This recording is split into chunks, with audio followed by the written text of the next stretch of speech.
Assalamualaikum dan selamat sejahtera. Berita utama hari ini, aktiviti rempit atau perlumbaan motosikal haram terus mencetuskan kebimbangan di seluruh negara. Baru-baru ini, pihak polis berjaya merampas 58 motosikal dan mengeluarkan lebih daripada 500 saman dalam satu operasi besar di lebuh raya utama di Shah Alam, menunjukkan bahawa gejala ini masih sukar dibendung.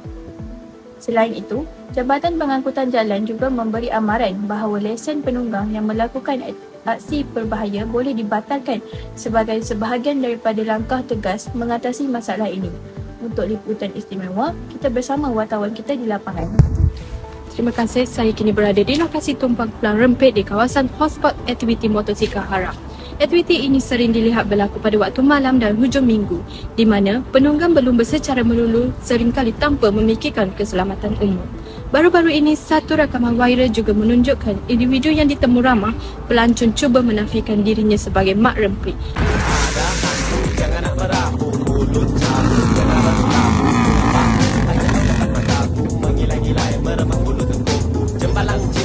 Fenomena ini bukan sahaja mengganggu keteraman awan, malah memberi risiko tinggi kepada nyawa penunggang dan pengguna jalan raya yang lain. Aksi rempit ini mengundang bunyi yang bising, risiko kemalangan dan kerosakan harta benda selain memberi imej negatif terhadap masyarakat setempat. Kembali kita kepada studio.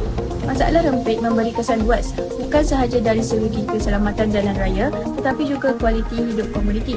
Aktiviti ini menyebabkan ketakutan dalam kalangan pengguna jalan dan gangguan bunyi pada waktu malam. Ia juga mendedahkan remaja kepada budaya berisiko tanpa kawanan.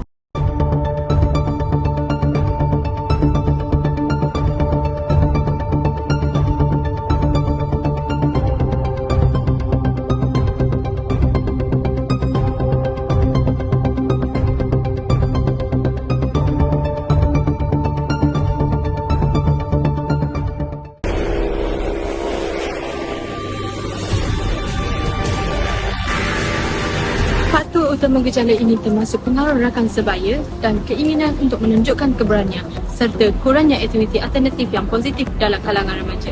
Tambahan pula, sesetengah penunggang muda mungkin tidak mendapat pengawasan keluarga yang mencukupi, menyebabkan mereka mudah terjerumus aktiviti berbahaya ini. Untuk menangani masalah ini, pihak berkuasa digesa meningkatkan operasi bersama seperti rondaan dan operasi khas serta penguatkuasaan undang-undang lebih ketat terhadap penganjur perlumbaan haram.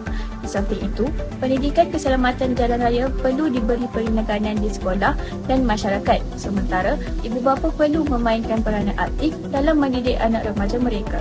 Kini, saya menyeru semua remaja agar menilai semula tingkah laku mereka dan memilih aktiviti yang lebih selamat. Jangan biar keseronokan sementara membawa kepada tragedi seumur hidup. Kepada orang ramai pula, laporkan terus kepada pihak berkuasa jika melihat aktiviti berbahaya ini demi keselamatan bersama. Demikian liputan khas kami tentang isu rempit di Malaysia. Teruskan bersama kami untuk berita seterusnya. Sekian, terima kasih.